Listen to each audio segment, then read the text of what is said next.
大家好，歡迎嚟到 Fitness Club 啊！簡單介紹下自己啦。喂，我本身咧同阿 Morris 嘅背景都幾相似下嘅，咁我都做咗20多年嘅喺金融機構同埋唔同領域入邊嘅所謂嘅 treasurer 啦，同埋亦都做過一個大機構 Big Four 嘅 management consultant。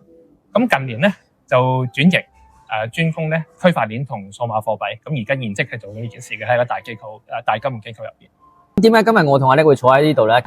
近排咧，其實最多人問嘅咧係有3樣嘢，邊3樣嘢咧？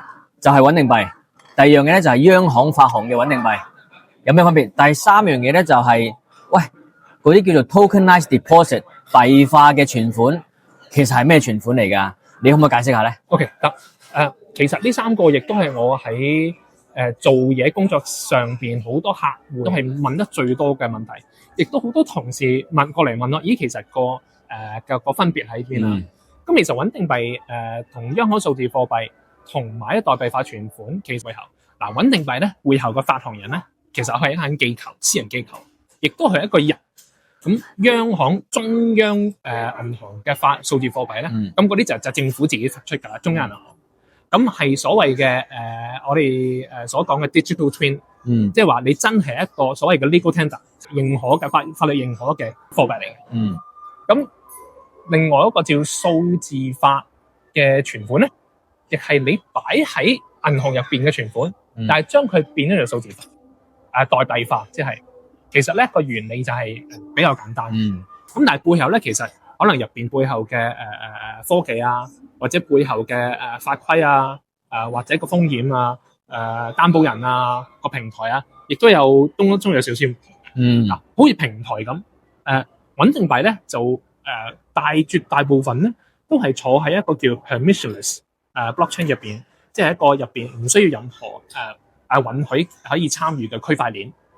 咁呢啲區塊鏈咧最大嘅優勢咧就係真正全球化。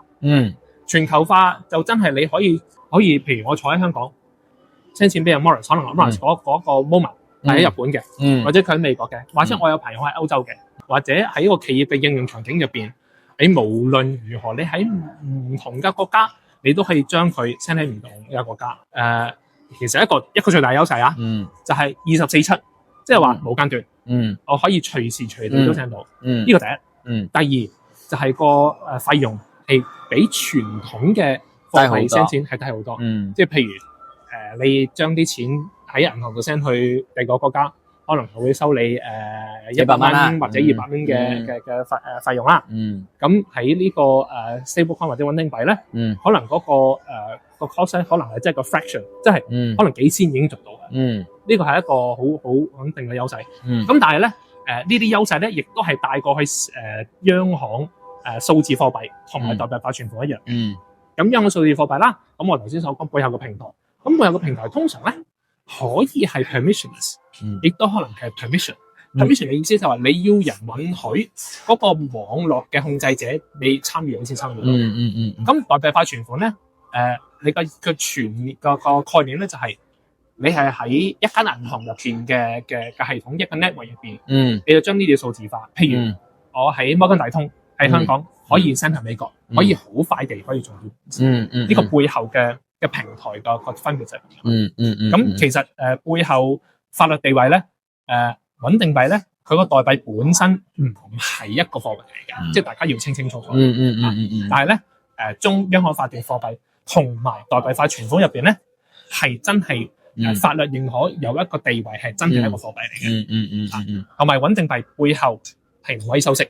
冇錯，即係話冇得俾息嘅呢個係。冇錯，代幣化存款同埋央行數字貨幣咧就係唔同嘅，因為佢哋真係所謂嘅legal tender 法定認可嘅貨幣嚟嘅。你頭先都有講過嗰個用穩定幣嘅好處啦，包括7乘24啊，成本比較低啊。我哋個遠景就係希望穩定幣可以應用到生活入邊嘅方方面面啦，包括我哋send錢由香港 send 去俾我哋外國嘅親戚啊，外國嘅朋友啊，係咪？咁其實背後咧都需要有好多基建嘅支持嘅。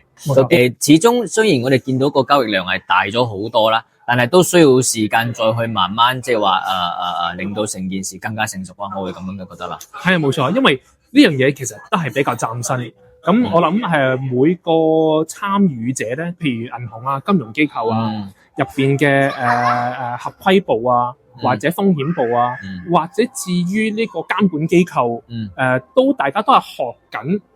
同時，因為大家喺度學緊究竟點樣去管理呢啲入邊嘅風險咧？因為呢件事個知識啊，全個概念係全新嘅。冇錯，即係你係將一個比較可以自己一個銀行內啊，或者一個區域或者地區內可以控制咧，就變咗一個真真正正全球化，即係好似上網咁，就真真正正全球化。咁我作為一個監管機構或者金融機構，點入邊嘅監管？